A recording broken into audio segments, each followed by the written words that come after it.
the Yoga Sutras of Patanjali, with commentary, Chapter 1, on contemplation, Samadhi Pada.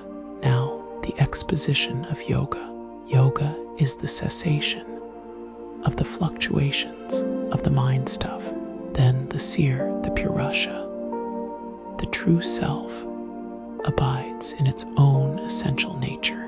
At other times, when the mind is not stilled, the seer appears to assume the forms of the mental modifications. The mental modifications are fivefold, and they can be either painful or non-painful. The 5 kinds of mental modifications are right knowledge, misapprehension, conceptualization, sleep, and memory. Right knowledge arises from direct perception, inference, and valid testimony.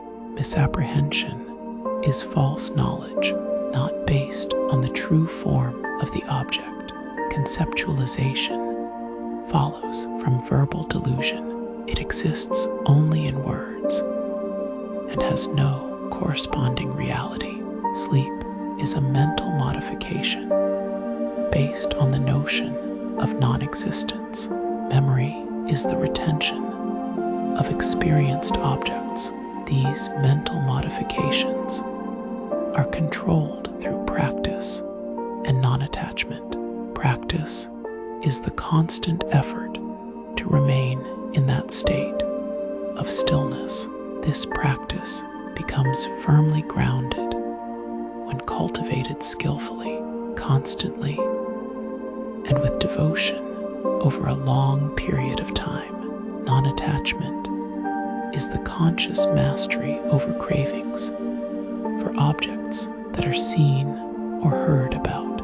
The highest form of non-attachment comes from the knowledge of the purusha, the true self, which brings about a cessation of desire for the gunas, the constituents of nature.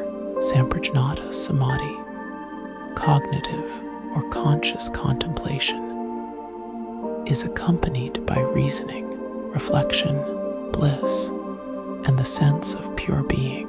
The other samadhi, asamprajnata, or superconscious contemplation, follows the practice of cessation of mental activity, leaving only latent impressions for those who are disembodied or merged in primordial nature.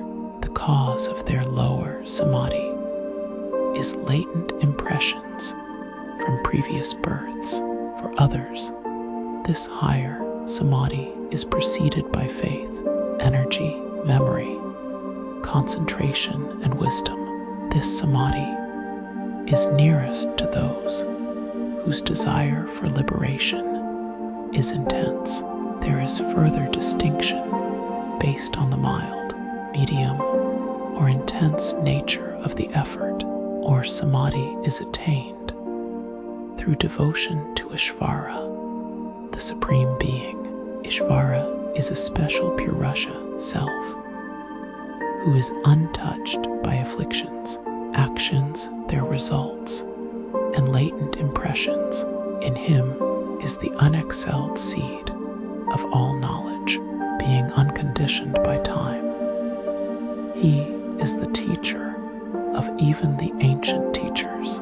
His manifesting word is Om Pranava. The repetition of this Om should be done with feeling its meaning.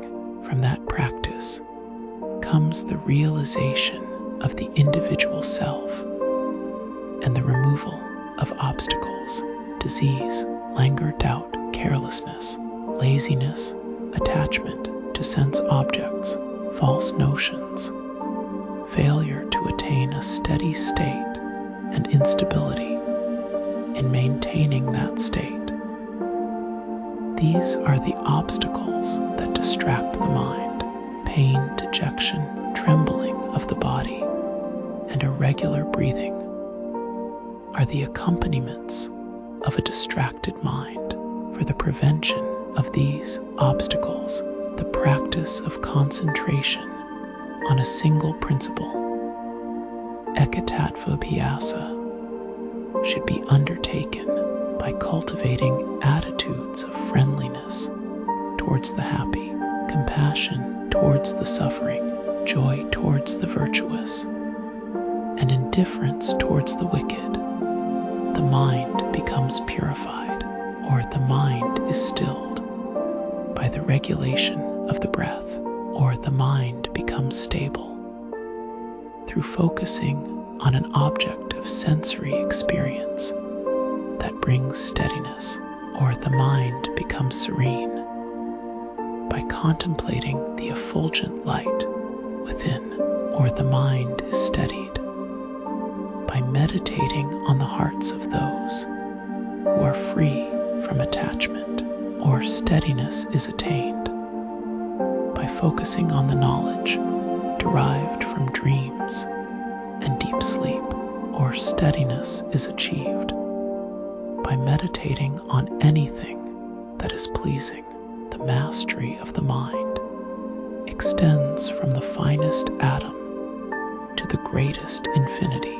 When the fluctuations of the mind are stilled, the mind, like a transparent jewel, reflects the seer, the instrument of seeing and the object seen, and attains the state of absorption, samadhi, in that which is being contemplated. Cognitive absorption with deliberation is mixed with verbal expression, knowledge of the object, and conceptualization. Cognitive absorption without deliberation occurs when the memory is purified and the mind shines forth as the object alone, devoid of verbal expression and conceptualization. By this same process of deliberation and non-deliberation are explained reflective absorption and superreflective absorption with subtle objects. The realm of subtle objects extends up to the undifferentiated principle. All these are seed-bearing. Upon attaining proficiency in superreflective absorption comes the purity of the inner instrument, the dawning of spiritual light. In that state of spiritual light, the wisdom is truth-bearing. The wisdom gained from inference and testimony is different from this truth-bearing wisdom, because the latter has a specific and direct object. The latent impression, samskara, born from this truth-bearing wisdom, obstructs other latent impressions by the cessation of even that truth-bearing wisdom's samskara, with the cessation of all mental modifications. Nirbija samadhi, seedless or non-cognitive absorption, is attained. End of chapter 1. On contemplation, Samadhi Pada, of the Yoga Sutras, composed by Patanjali. I hope this translation helps.